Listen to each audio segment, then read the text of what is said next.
Vince Gaglione. With regard to the most recent court decision, I believe regarding the co-pays, when I started a million years ago as a Medicare eligible recovery, the emblem plan did have co-pays in it, limited as they were.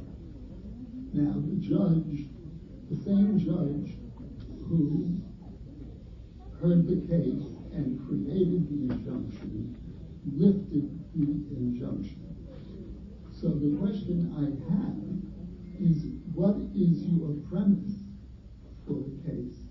Is it that the city of New York is responsible for all the costs of our health care and can't have co-pays?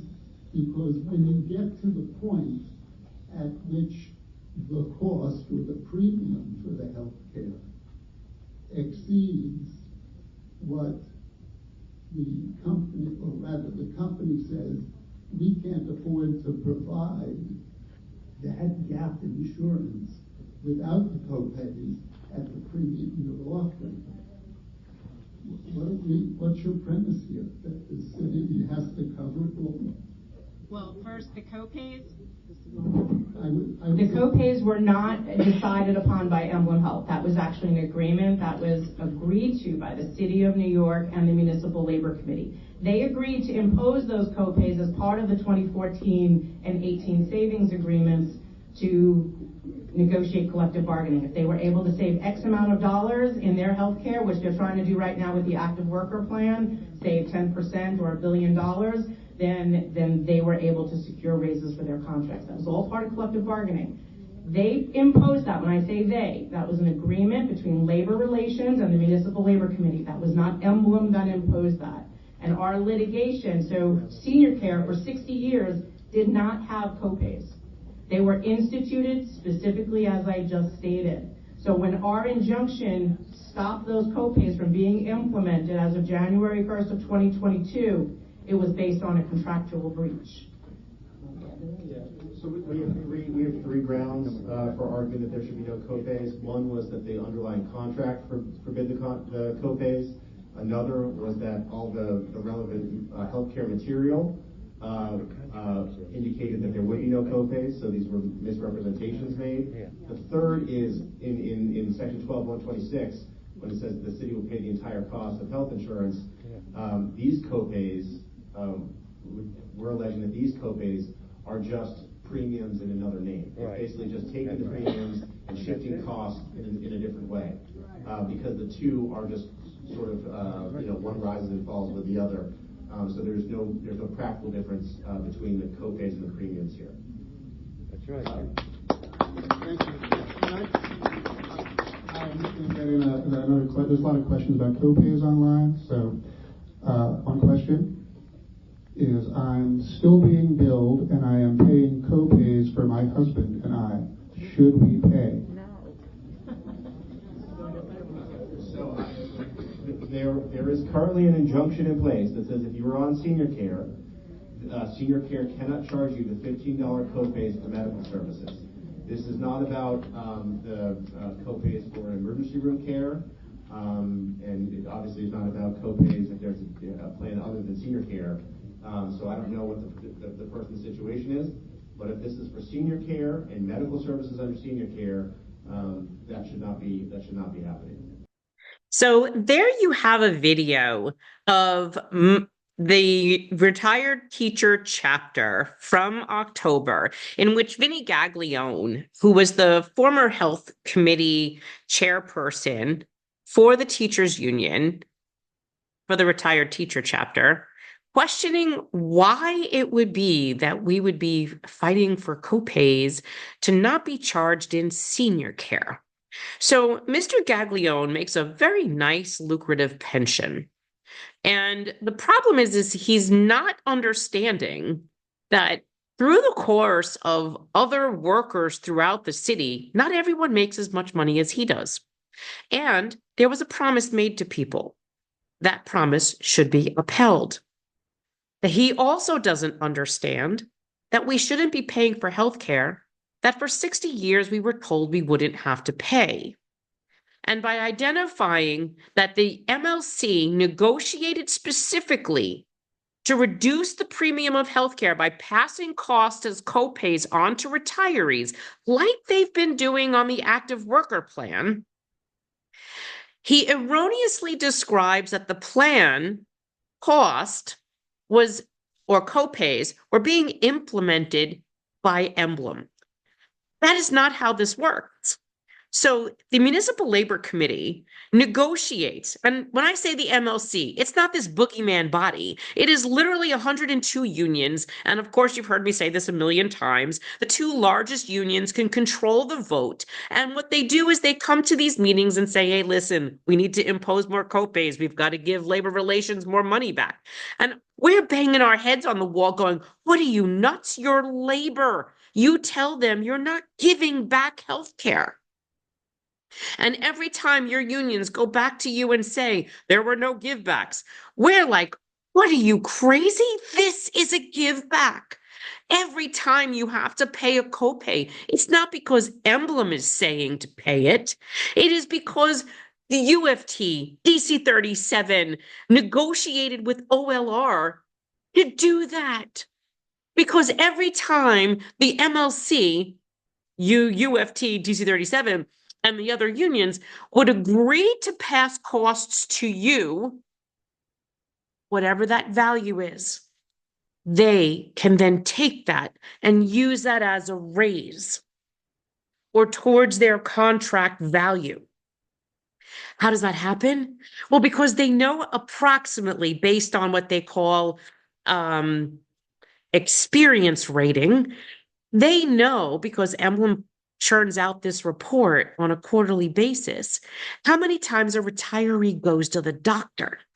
So if they average that you go to the doctor twice a month, and there's 200,000 of us, that's 200,000 times 2 visits a month, times 12 months, times $15.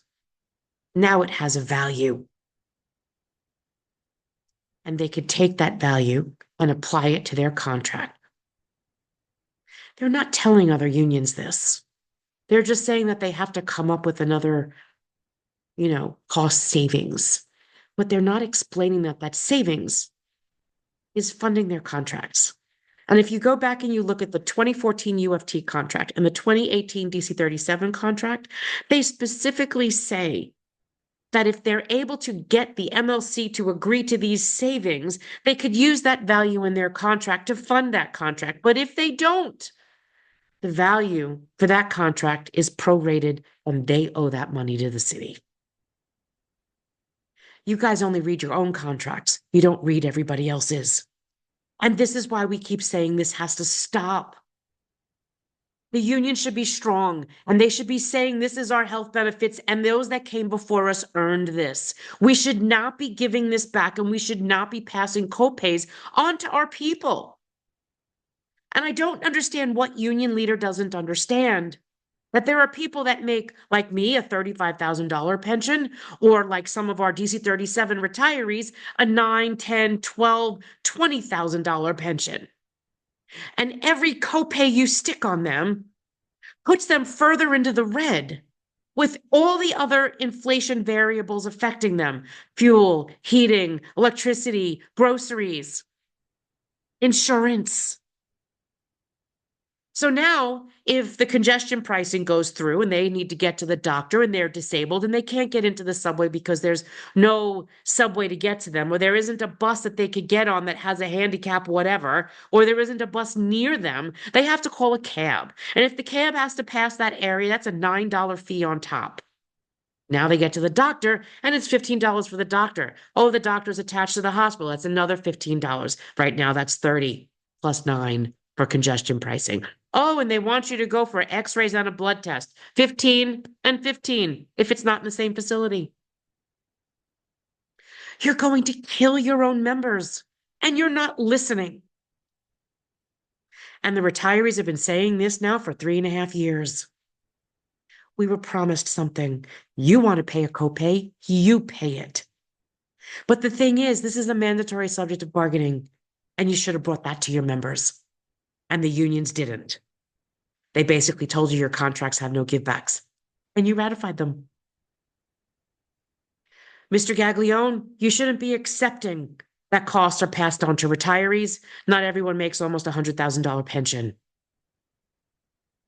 And it's not Emblem saying that the co-pays have to be there. It's the union that negotiated it with the city to take the value to fund their contracts. So I'm very disappointed that you're not more militant in protecting yourself and defending what your union leader is saying that you should be doing. You're not thinking. You earned this. You're entitled to this. You shouldn't be arguing to pay more. We paid. And that's the difference. And this is why your messaging is rebuked by people, because you're not understanding you earned it, you were promised it. Read the contract, Vinny. It's crystal clear. And go through all the promised documents that were made to people. Those promises are there, even in your own UFT documents. So I want to thank again, because there's probably another couple videos I could make out of these other audios that have been sent to me. We were sent so many audio recordings of this RTC meeting.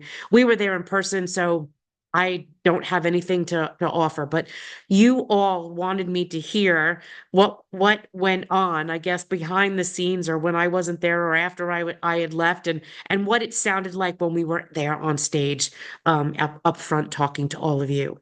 I also want to comment that not only am I a New York City retiree, New York City employee, and I was consulting for many unions. You can see in this video, Jake Gardner, who's our attorney, is also a New York City firefighter. So he worked for the city of New York. He knows the healthcare benefits, and he's an attorney. He may not be able to advise you on your health benefits like I can, but he's familiar with the system and he's familiar with the benefits. So do not discredit people that are trying to help. While you have an in-house welfare fund like most unions do, your own welfare fund advocated for Medicare Advantage. And we also have those audios and videos. So if you're not willing to understand that even the people that you're trusting in your UFT circle are not sharing the most accurate information with you, or all sides of a story, then you're leaving yourself in a bubble. And the only one that's going to get hurt is you. And at that point, you would have fallen into the trap of begging the city council to allow you to pay more for healthcare that you'd already paid for because your union president told you to do it. Fact check everything that's being given to you. Don't just be spoon-fed without questioning it. If that was the case, we never would have fought this case 3.5 years ago, and today we'd all be in Medicare Advantage plans with co-pays up our yin-yang. We fact check everything that's put out there, and you should too. In true solidarity for retirees, because you earned it, and we're going to protect you, and we're glad we're in this fight together. Thank you, everyone, for sharing all of this audio with us. We hope you'll have a few more out pretty soon. Have a great night.